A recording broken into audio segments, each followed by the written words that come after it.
Muito bem, eu quero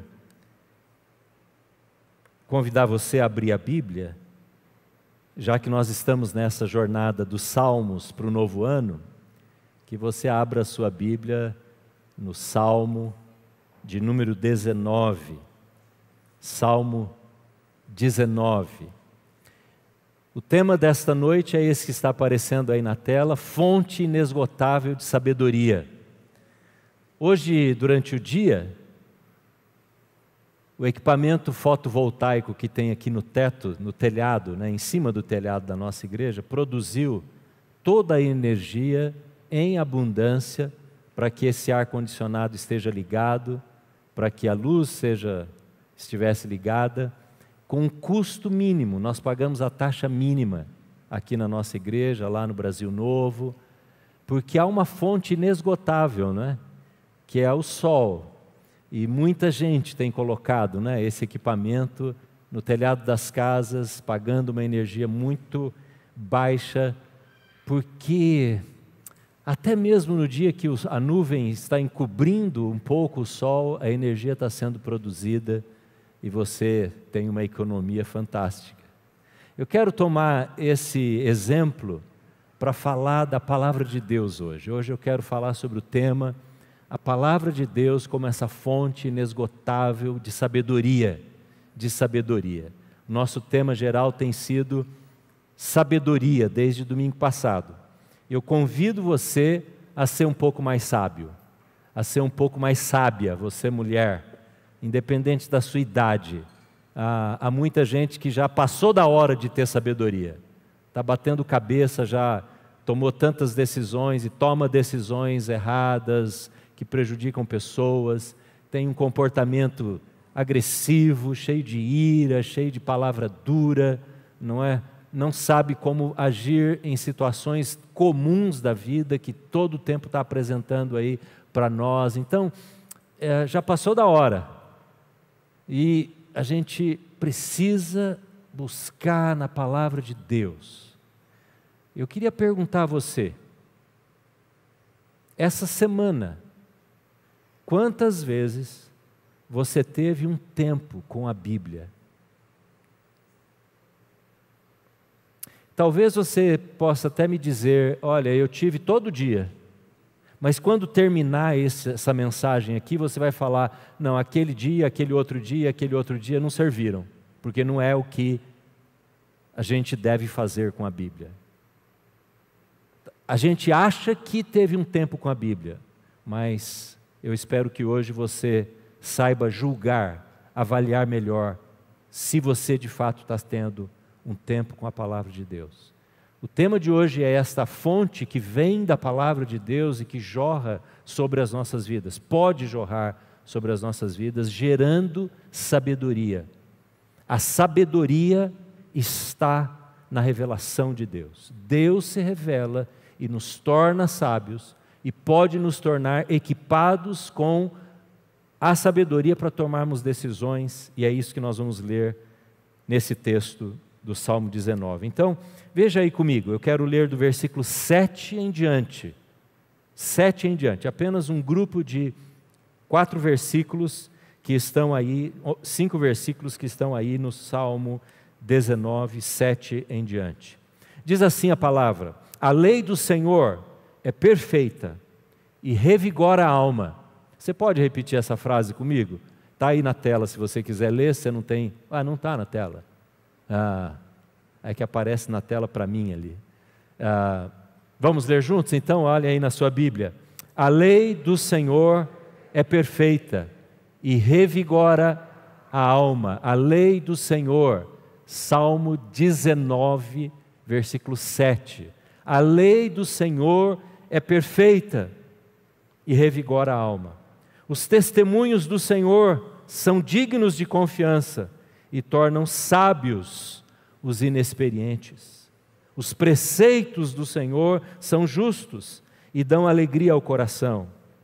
O mandamento do Senhor são límpidos e trazem luz aos olhos. O temor do Senhor é puro e dura para sempre. As ordenanças do Senhor são verdadeiras e são todas elas justas. São elas mais desejáveis do que o ouro, do que muito ouro puro. São mais doces do que o mel, do que as gotas de favo. Por elas, o teu servo ou a tua serva é advertido. Há grande recompensa em obedecer-lhes. Durante essa semana eu convido você a meditar mais e ler mais, voltar para o Salmo 19, porque no domingo que vem nós vamos continuar nele. A gente nasce tolo. A gente nasce tolo. A gente nasce com as marcas da queda, não é? A gente fala que você não precisa ensinar uma criança rebeldia, você não precisa ensinar uma criança a ter manha, porque nós nascemos assim.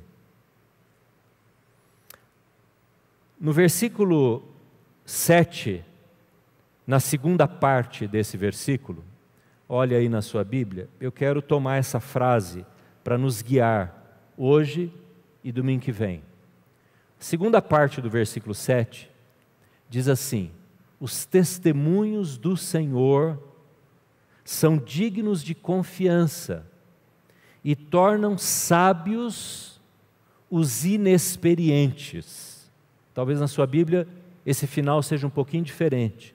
Pode ser que esteja, ao invés de inexperiente, a palavra simples. Tornam sábios, ou com sabedoria, os simples, os inexperientes.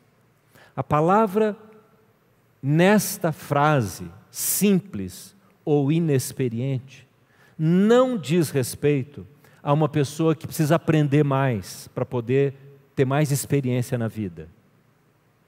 Não diz respeito a uma pessoa simples no sentido dela não ser dada a luxos, não ser uma pessoa muito sofisticada, exigente. Não é nesse sentido.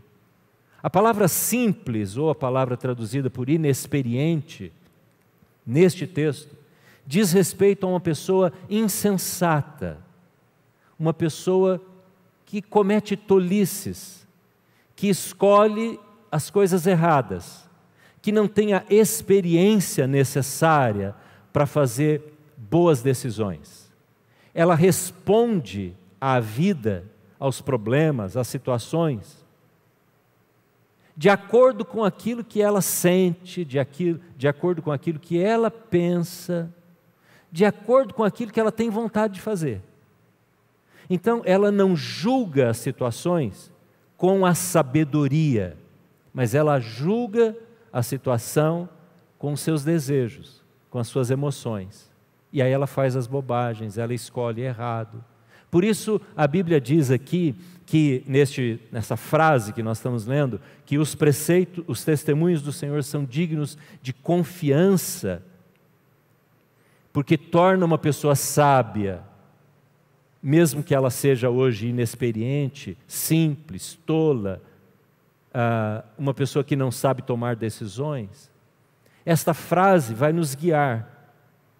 E como é que acontece esse processo dos testemunhos do Senhor, que são fiéis, são dignos de confiança, fazer a gente sair da tolice, da insensatez, da inexperiência de vida, para ser uma pessoa sábia.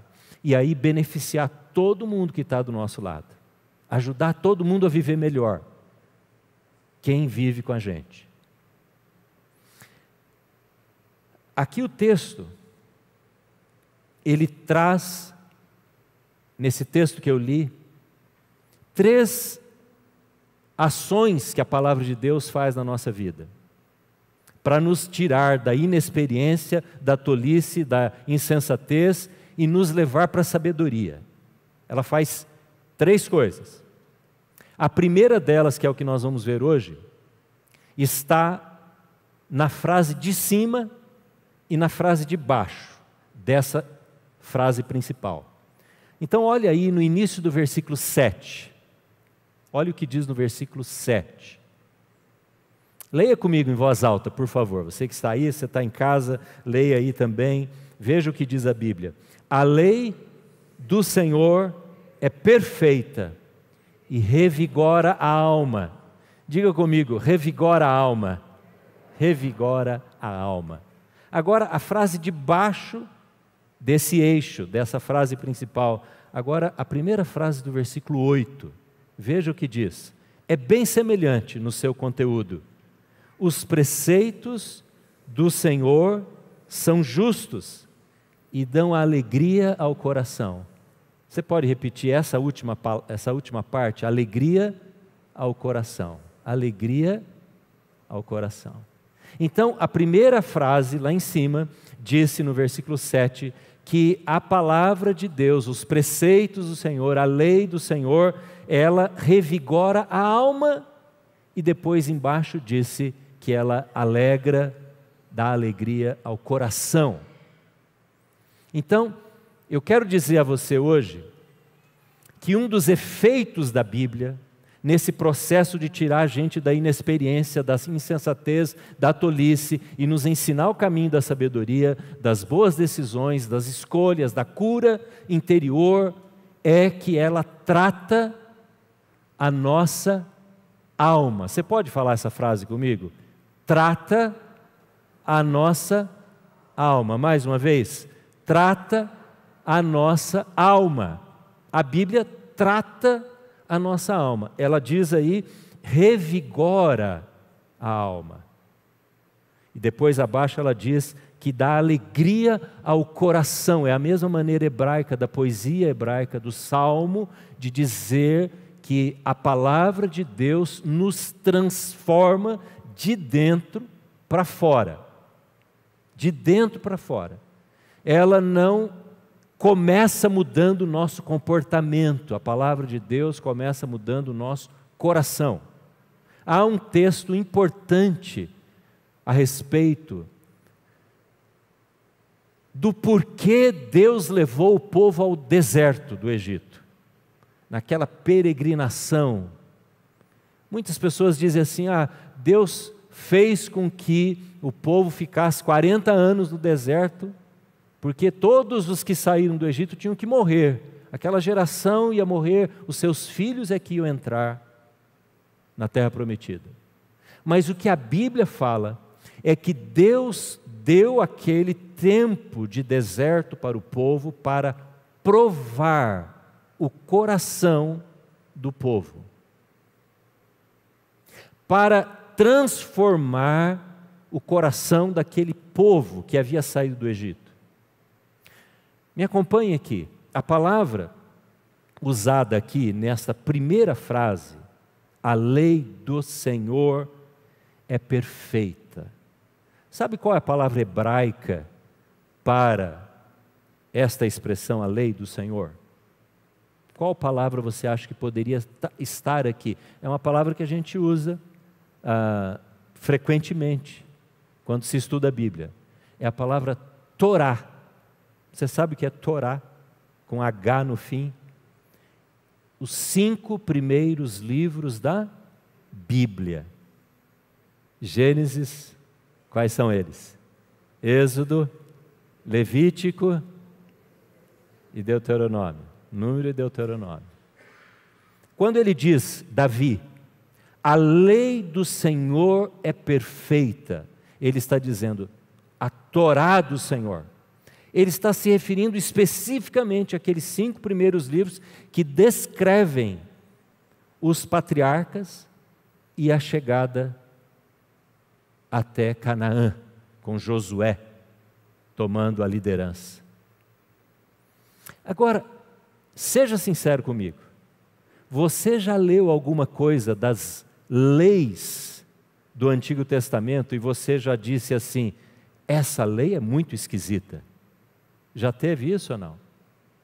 Umas ordens lá, que não podia comer aquilo, não podia beber aquilo outro, não podia se vestir com essa roupa, só podia vestir-se com aquela outra roupa.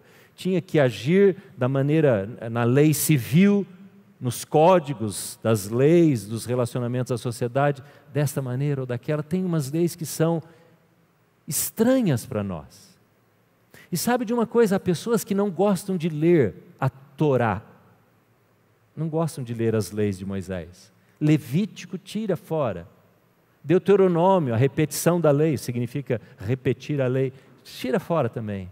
O negócio é ler Salmos, ler Provérbios, ler os Evangelhos. É muito difícil. Há muita gente que, ao olhar para o Antigo Testamento, e não só a Torá, mas também os outros livros do Antigo Testamento, dizem assim, é muito complicado. Aliás, algumas pessoas, demonstrando um desconhecimento, uma ignorância ou uma má intenção para com a revelação da Bíblia, dizem assim, totalmente ultrapassada. A Bíblia precisa ter um update. A Bíblia precisa ter uma releitura. Porque aquilo que foi escrito não serve para nós. Então, se esse pacote não serve para nós, tudo não serve para nós. É um texto ultrapassado, que não tem coerência com a nossa sociedade. Mas Davi, ele diz assim, essa Torá, ela revigora a alma. Revigora a alma. E a nossa atitude para com a Bíblia deveria ser, há uma revelação de Deus, até mesmo naqueles textos que eu não entendo, que a minha compreensão, do século 21, nos meus dias, na minha cultura, não faz sentido. Mas talvez, se você se dedicar a olhar para esse texto, a meditar na palavra de Deus, e desejar, buscar receber a sabedoria, Deus vai falar ao seu coração e vai revelar, até mesmo naquelas leis que são ultrapassadas para nós. E você vai aprender a ler a Bíblia e extrair destes textos da Torá, não a lei, não a regra, mas os princípios de vida que Deus está dando para o seu povo. Pense o seguinte, quem recebeu aquela lei, aquela Torá, aqueles mandamentos, era um grupo de pessoas que não tinha nenhuma compreensão da revelação de Deus. Estavam na escravidão do Egito 400 anos. Eles não sabiam quem era Deus, quem era Yahweh, o Deus de Abraão, o Deus de Isaac, Deus de Jacó. Eram coisas do passado. Porque estes séculos haviam passado. José entrou no Egito e levou a sua família, e Jacó morre, e depois passam-se 400 anos. E Deus, quando começa a dar, preste bem, entenda bem isso, é importante para você entender como a palavra de Deus nos gera em nós sabedoria. Quando Deus dá a lei para o povo de Israel, Ele está construindo uma identidade num povo que não existia povo de Israel, não existia língua, o povo não falava hebraico quando saiu do Egito, o povo não tinha hino, o povo não tinha divindade, conceito de divindade, porque a mistura cultural com o Egito durou 400 anos. Você pode imaginar o que foi isso? Para as gerações nascendo e perdendo na tradição oral. Eles eram escravos, eles não se reuniam para os cultos, eles tinham perdido tudo aquilo, ou quase tudo aquilo que foi construído pelos patriarcas. As histórias de Abraão, era só uma história distante. Aí quando Deus tira, Ele vai dando uma identidade para o povo. Em primeiro lugar, você vai amar a Deus, os 10 mandamentos. Os 4 mandamentos, primeiros referindo-se a Deus, e os 6 outros mandamentos referindo ao relacionamento social, humano. Deus vai construindo isso. E aí, passados séculos, Davi olha para essa lei e diz: que coisa extraordinária que Deus fez com o meu povo, quando Ele estabeleceu a sua presença, o seu ensino e nos fez um povo baseado na Torá. Então, como que a gente pode pegar isso e dizer, isso não faz sentido para mim? Somos nós que temos que mergulhar nessa cultura para entender a Bíblia, e não a Bíblia que tem que falar a língua da nossa cultura. Nós é que somos os interessados, ou deveríamos ser, em buscar essa sabedoria. Você compreende isso? É isso que tem que ser aberto no nosso desejo, na nossa vontade para com a palavra de Deus. É dizer essa palavra que tem uma regra ou uma lei que diz lá, o homem não pode usar as roupas de mulher, nem as mulheres usarem as roupas dos homens, e tantas outras coisas, e a gente fica pegando nessas bobagens para dizer, a Bíblia, a gente não entende a Bíblia. É lógico, você está lendo a Bíblia com a sua mentalidade do hoje. Mas por que Deus? Essa é a pergunta que a pessoa sábia precisa fazer para a Bíblia, para que a Bíblia responda para ela e diga, agora eu entendi a sabedoria de vida que está nessa regra. Por que Deus fez com que essa lei fosse trazida para o povo na saída do Egito, indo em direção à terra prometida? E não ficar com essas bobagens de infantilidade para com a Bíblia. Então a Bíblia, diz Davi, ela trata, ela cura, ela restaura a nossa alma. A Torá faz isso.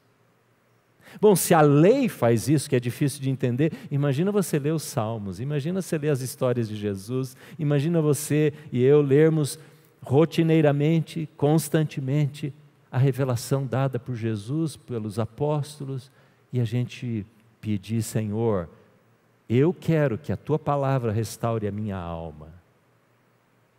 Porque a nossa alma, ela foi corrompida, ela foi distorcida, ela foi destruída pela presença do pecado. Quando Eva e Adão são tentados, eles são tentados na alma. A Bíblia diz no capítulo 2 de Gênesis que Deus sopra o fôlego de vida, capítulo 2, o fôlego de vida sobre a sua criatura. E logo em seguida diz assim, e ele passou a ser um ser vivente, uma alma vivente. A palavra no hebraico para alma é a palavra nefesh, e a palavra no hebraico para espírito é a palavra ruah. Então lá está escrito, Deus soprou o seu vento, o seu espírito, o seu ruah, e ele passou a ser um nefesh, isto é, uma alma, um ser vivente. Mas logo em seguida, no capítulo 3, há a queda. E a queda não acontece no espírito, a queda acontece na alma. E as consequências da queda da alma vão para o corpo, que aí ele passa a morrer, que ele não morreria. Passa a ter dor, passa a ter doenças. Então a nossa alma foi corrompida lá na queda. Agora a pergunta, para uma coisa bem rápida e simples aqui. O que é alma? O que é alma? Como que você descreve ou descreveria a alma? Porque se a palavra de Deus trata a alma, como está ali na frase, e está aqui no texto, o que é alma? Eu faço uma separação. Há muitas pessoas que estudam a Bíblia e não fazem essa separação, e aí cada um vai ter que escolher o seu caminho de interpretação da Bíblia, entre espírito e alma. Eu entendo essa composição humana do ser humano como tricotômica, isso é, corpo, alma e espírito. Alguém já disse que nós somos um espírito que tem uma alma que habita num corpo. É separar demais, talvez, né? Mas tenta juntar isso no ser humano. O Espírito é o sopro de Deus e ele é restaurado quando o Espírito Santo vem dentro de nós, quando a gente se converte e entrega a vida a Cristo. O Espírito Santo entra no nosso corpo. Então aquele ato lá do Gênesis, ele é refeito em Cristo, e o nosso espírito pode se comunicar com Deus. O nosso espírito é o que se comunica com o próprio Deus.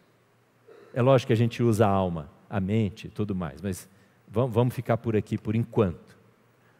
E o que é a alma? A alma, para facilitar, a gente divide em 3 partes.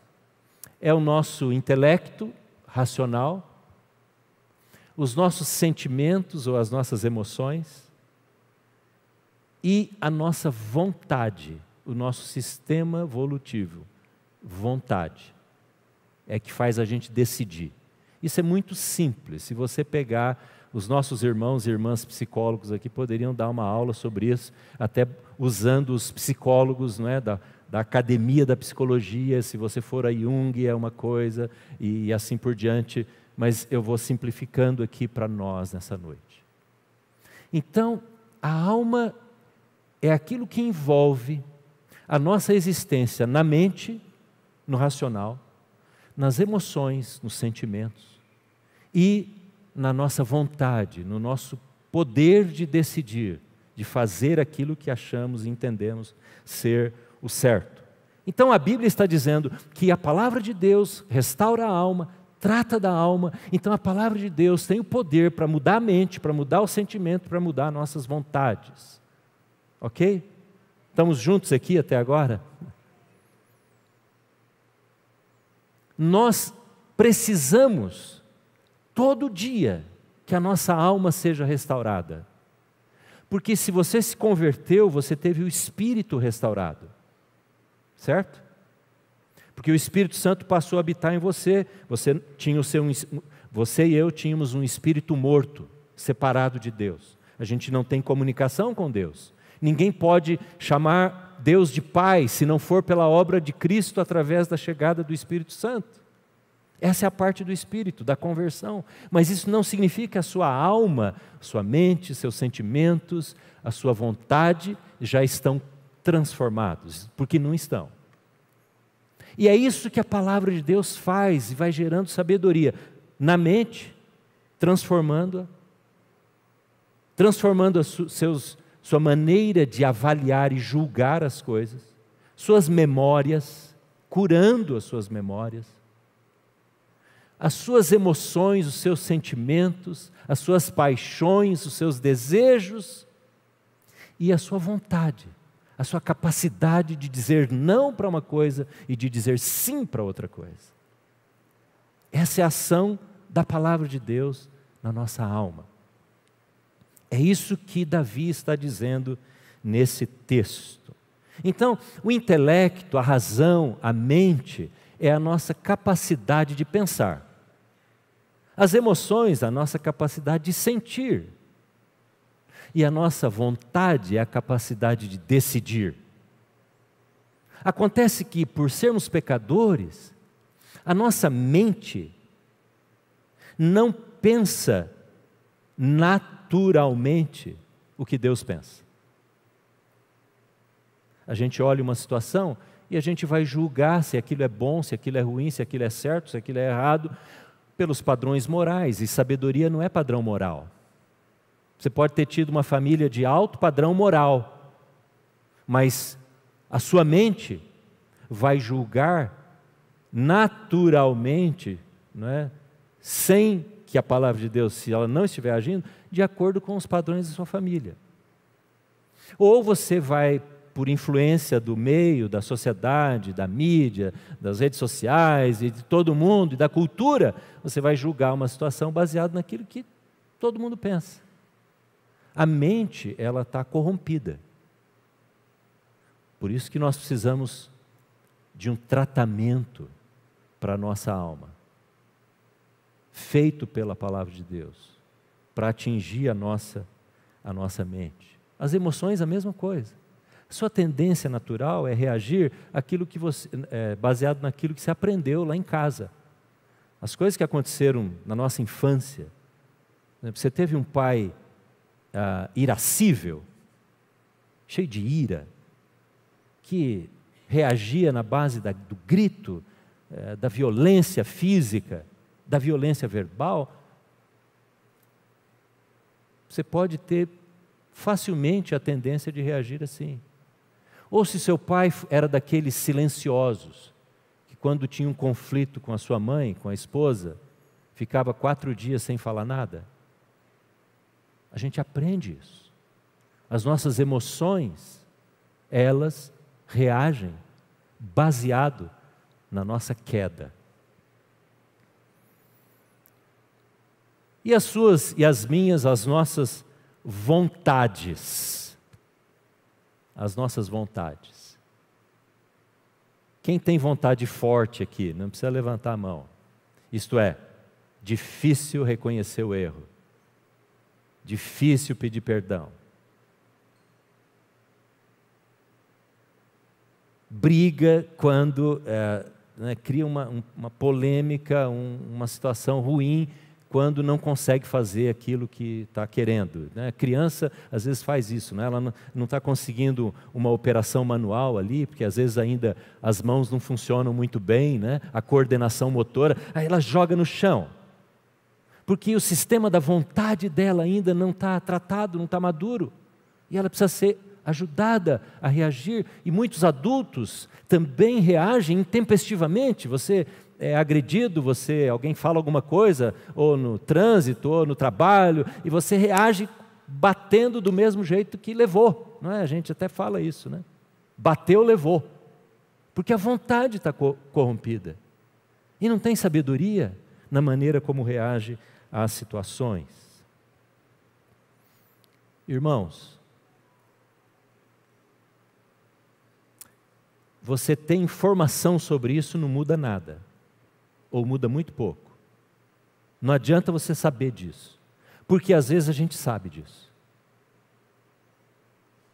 Se você não sabe, pergunta para a sua mulher, o seu marido, os seus filhos, que eles sabem como é que é a sua vontade, como é que é a sua alma, não é? Nessas 3 partes. Pode perguntar para as pessoas com quem você convive. Que às vezes você é uma pessoa chata, briguenta, dura, irascível, que fala demais, que reclama, que tem dificuldade em levar adiante a decisão. Você tomou uma decisão em qualquer coisa e no início do ano já está parando de agir naquela direção. Vontade dúbia, vontade fraca, ou uma vontade forte que não respeita ninguém, que quer fazer aquilo que deseja. Pergunta para as pessoas que estão do seu lado. Faça esse exercício, você vai se conhecer melhor ao fazer isso. Mas uma coisa é certa, a nossa alma precisa ser tratada. Irmãos, a gente passa anos e anos vindo à igreja, congregando, orando, indo na reunião de oração, mas a alma continua podre, fraca, dura, doente, como ela estava lá no início. Por quê? Por que isso? O salmista Davi diz: porque falta sabedoria da palavra de Deus. Você pode saber versículo de cor, eu posso saber muitos textos na cabeça, mas não desceu para a alma. E o judeu dizia que a alma, o centro da alma é o coração. Por isso que ele usa essa expressão aqui. A palavra de Deus trata do coração, alegra o coração.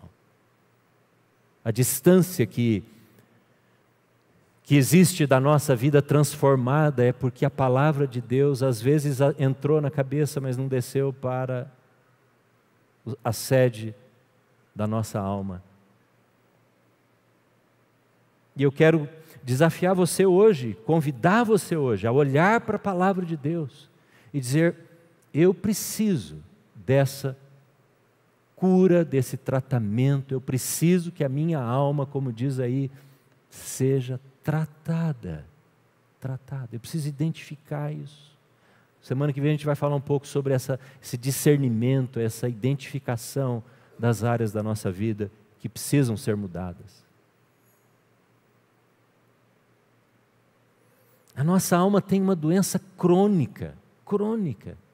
Se você não entender isso, se você não aceitar essa doença crônica, Você vai continuar cometendo e fazendo as mesmas escolhas, cometendo os mesmos erros no decorrer da sua vida. Tem uma doença crônica. Você tem um mal que está presente na sua alma, a sua alma é caída, a sua alma foge, a minha alma foge desse tratamento dado por Deus. A gente não quer isso, não quer. Você não quer isso. Por isso que é tão difícil para a gente ouvir quando alguém, especialmente os de casa, falam alguma coisa que de fato é uma verdade. Às vezes fala de forma errada, né? Fora de hora, de maneira inadequada. É difícil ouvir isso quando alguém aponta o nosso erro. Mas como é maravilhoso quando alguém diz: Senhor, eu quero buscar sabedoria na Tua Palavra e para isso eu quero que a Tua Palavra trate da minha alma. Como é que isso acontece? Para que isso aconteça, nós precisamos ter um exercício. Um exercício. Essa semana passada, eu comecei a me preparar para correr meia maratona de novo. Já faz muito tempo que eu corri meia maratona, 20 quilômetros e alguma coisa. O Leandro, ele corre 40, maratona completa, tem alguns mais malucos assim. E olha, eu digo a você que está sendo bem difícil nesses primeiros dias, porque eu gosto de correr, eu gosto de fazer exercício, mas preparar para uma jornada sim. Então você pode me perguntar: pastor, não desanimou não, né? Que aí vai ser uma maneira de eu ser cobrado, né? A Jane está me cobrando também, você não vai parar, hein? Não vai desanimar no meio do caminho. Porque nós precisamos exercitar, se nós queremos andar pelo caminho da sabedoria, tem que ter exercício. E eu vou dar para você como é que a gente exercita esse assunto aqui no nosso dia a dia. Primeira coisa que nós precisamos fazer, eu vou falar duas coisas só, dessa obra, desse trabalho de buscar na palavra um tratamento para a alma. Você e eu precisamos meditar na Bíblia.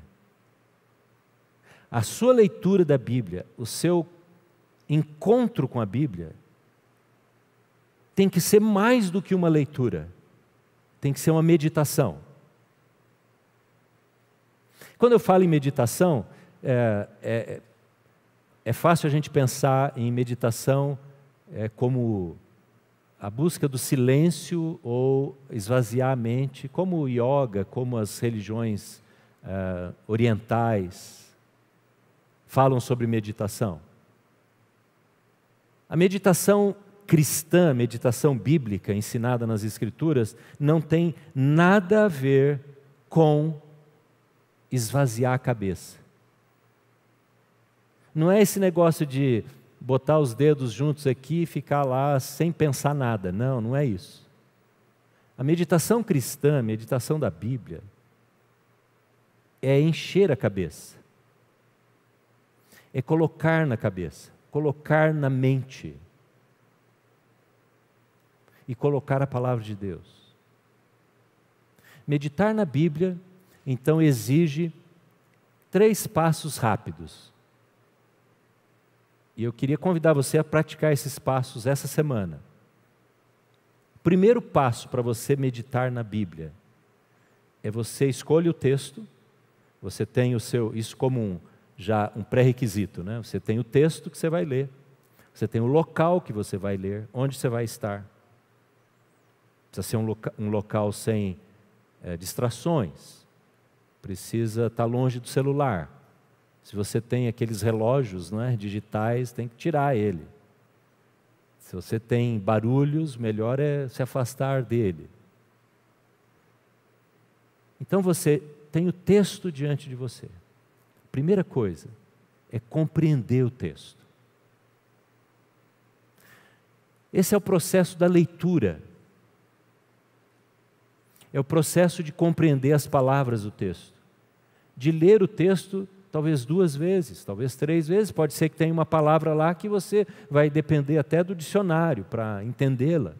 É compreender, entender o texto. Esse é o trabalho de quem quer ter sabedoria. Porque neste exercício muscular espiritual diário, a sua sabedoria vai sendo despertada. Os seus músculos da sabedoria vão sendo aumentados, ampliados, fortalecidos. Então, você compreende a Bíblia. Esse é o primeiro passo. Não é aquela leitura rápida, não é aquela leitura para cumprir um programa, ou você tem um devocional, você pega todo dia, vou ler aqui rapidinho antes de sair, porque hoje eu estou... Não é isso. Isso não é isso. Não estou dizendo que você não pode fazer isso, mas ganhar sabedoria da palavra de Deus, ser tratado na alma, não é isso. É ler e compreender a Bíblia. Eu não sei se essa tem sido a sua experiência.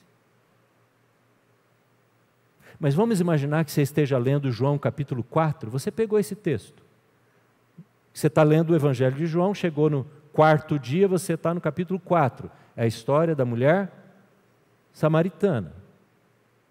Então você lê aquela história, são 30 versículos, talvez você divida até em 2 dias, porque é muito texto, não dá tempo. Tudo bem. Então você vai entender, bom, você lê mulher samaritana, o que é mulher samaritana? Então, entender a história, entender que os discípulos saíram, foram buscar comida, Jesus ficou ali sozinho, encontra aquela mulher que ninguém podia falar com mulheres, ainda mais uma mulher samaritana. Toda essa compreensão, que você talvez já saiba, você traz para o seu entendimento. Primeiro passo. Segundo passo, você lê o texto novamente. E aí você pede para o Espírito Santo destacar alguma coisa no texto. Então você leu uma vez, você entendeu, compreendeu a história. Se é um salmo, você leu 2 vezes, 3 vezes. Se é lá no Antigo Testamento, na Torá, a mesma coisa. Você pegou um bloquinho de versículos, leu. Agora você lê de novo, depois que você entendeu. Você lê de novo e diz: Espírito Santo, destaca um versículo, uma frase, uma palavra que o Senhor tem como uma revelação para mim. Então vamos dizer que você está lendo a mulher samaritana, João capítulo 4, e aí você se depara naquele versículo que Jesus diz para a mulher: aquele que beber desta água que está aqui no poço terá sede de novo, mas aquele que beber da água que eu lhe der, nunca mais terá sede. Pelo contrário, esta água que eu vou dar será uma fonte a jorrar pela vida eterna. Então, você leu de novo e aí você destacou, aquilo veio, puxa, eu nunca tinha entendido isso, nunca tinha lido isso, parece que isso aqui é novo, parece que não estava na minha Bíblia antes. Esse é o destaque. É isso que o Espírito Santo quer falar com você.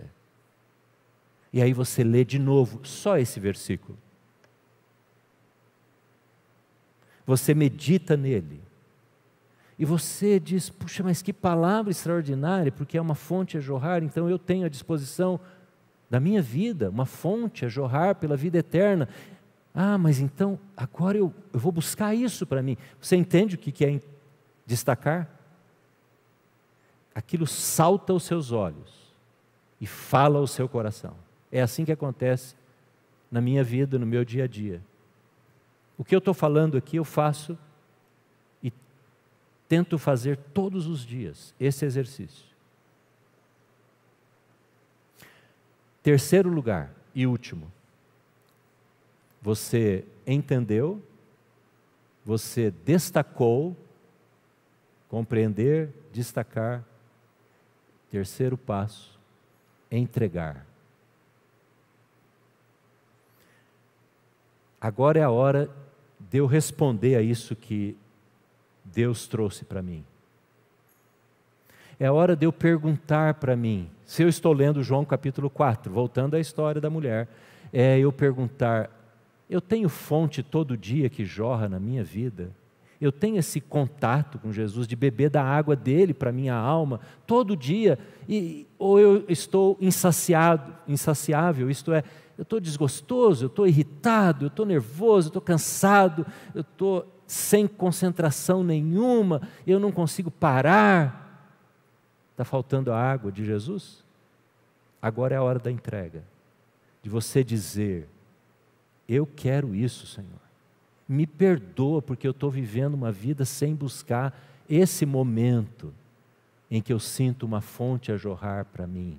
Essa é a hora da confissão, de pedir perdão, é a hora de orar e dizer: Senhor, que essa verdade desse versículo que o Senhor destacou para mim hoje, dentro dessa história que tem um monte de coisa, esse versículo eu quero que seja uma realidade na minha vida.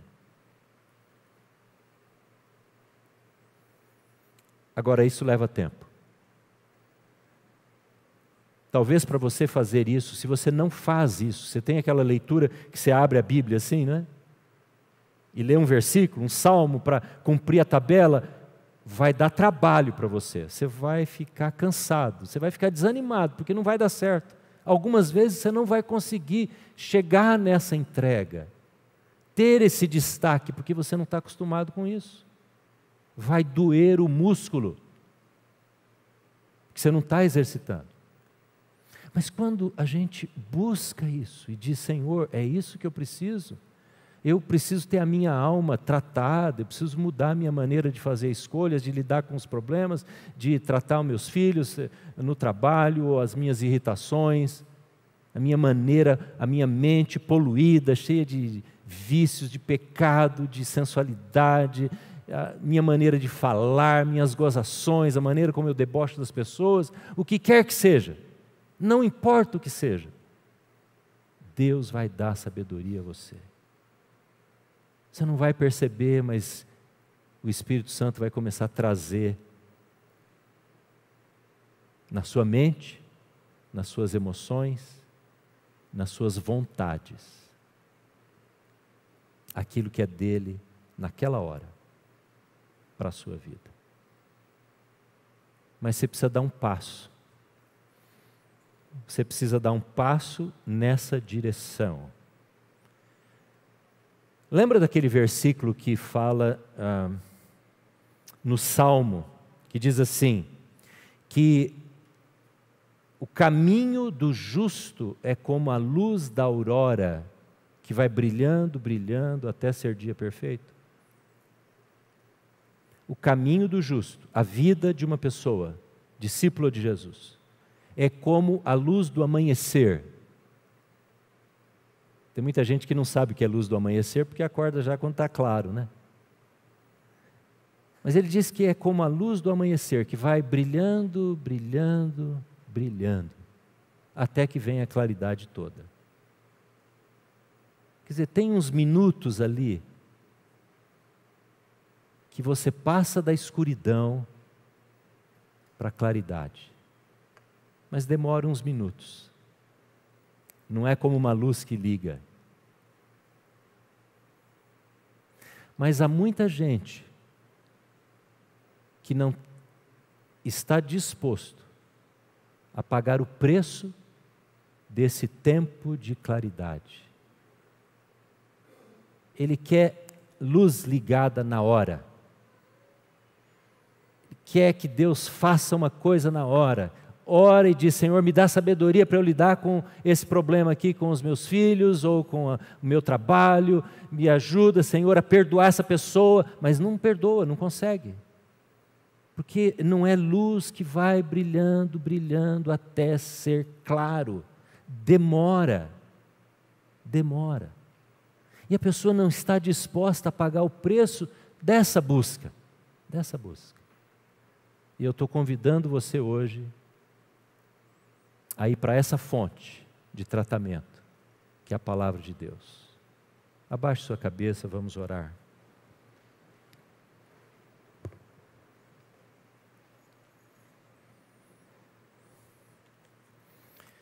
Irmãos, eu não tenho a preocupação aqui em enquanto você está orando aí de cabeça baixa, sem se distrair, não tenha preocupação aqui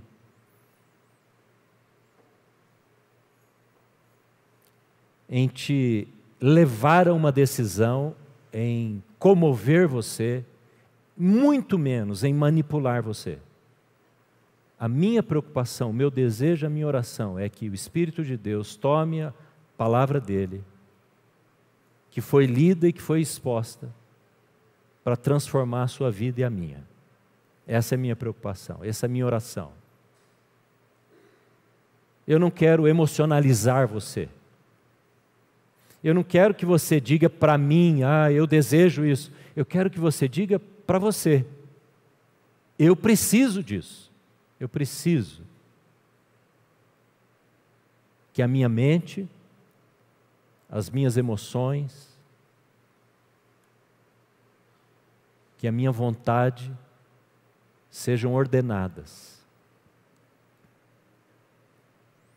Porque a pior coisa que tem é quando você tem emoções desordenadas. Agostinho fala que amores desordenados geram guerra, geram conflito. É como a namorada ou o namorado que tem um amor desordenado pelo seu namorado. Como os pais que podem ter um amor desordenado pelos seus filhos. Ou um profissional, uma mulher, um homem que tem um amor desordenado pela sua profissão. Você cria ídolos que destroem a sua vida. E você destrói a vida das pessoas. Mas a gente precisa dizer, Senhor, ordena, organiza, trata a minha alma, cura, põe em ordem, segundo a tua palavra. E a Bíblia vai falar sobre todos os temas que você precisa. Se você precisa aprender a viver longe da ira, a Bíblia vai te ensinar. Se você precisa viver longe da defraudação em como você se relaciona com as pessoas, provocando as pessoas sensualmente, sexualmente, a Bíblia vai te ensinar.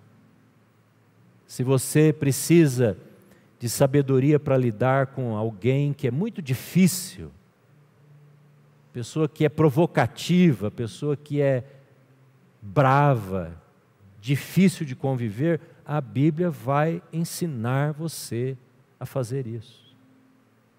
Mas você precisa ir em busca disso. E dizer, Senhor, é tempo de eu me voltar para a Bíblia, para a palavra. Eu comecei a mensagem fazendo uma pergunta. Eu deixo com você de novo. Essa semana que passou, como foi o seu tempo com a palavra, com a Bíblia? Compara isso com as redes sociais. Compara isso com o tempo gasto na TV, nas séries, nas mídias. Compara isso com as inutilidades, com as notificações que você leu, os vídeos que você assistiu. Compara isso. Esse é o tanto de ausência de sabedoria que você sente falta. Essa a diferença. Ou esse é o tanto de sabedoria que você está buscando e você vai ter, de acordo com a sua resposta à palavra de Deus.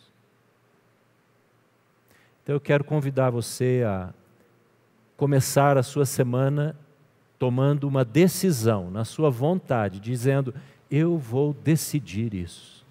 Vai ser difícil, eu vou me esquecer, vai ser, às vezes, infrutífero, mas eu vou insistir, eu vou continuar meditando na palavra de Deus. Se você quer isso, eu quero orar com você e eu quero pedir que você fique em pé onde você está. Se você é uma dessas pessoas que está jogando o seu tempo fora, mas você hoje quer mudar, você hoje quer dizer: Senhor, alinha, ordena, organiza a minha vida com a palavra. Organiza a minha mente, Senhor. Eu estou pensando como todo mundo pensa. Aliás, eu nem sei o que pensar sobre alguns assuntos. Coloque-se diante de Deus, vai te dar sabedoria. Organiza as minhas emoções, Senhor. Estou cheio de ira, cheio de amargura, cheio de raiva. Estou desanimado, estou numa apatia que eu não me aguento. Ninguém está me aguentando mais, de desânimo, de queixa, de murmuração. Ah, Senhor. Tem um tempo de oração, eu quero convidar você a orar por esse assunto que te fez ficar de pé. Você aí, faça uma oração de entrega, de confissão de pecados, de reconhecimento da sua necessidade. Faça isso agora, aí onde você está. Converse, fale com o Senhor, entrega isso para o Senhor e diga que você não quer se conformar. Espírito Santo está aqui para te ajudar a fazer isso. Ele é que aponta o nosso pecado, Ele nos denuncia para nós mesmos, para nos libertar, para nos ensinar a sair disso, desse ciclo. Confesse ao Senhor, abra o seu coração para o Senhor.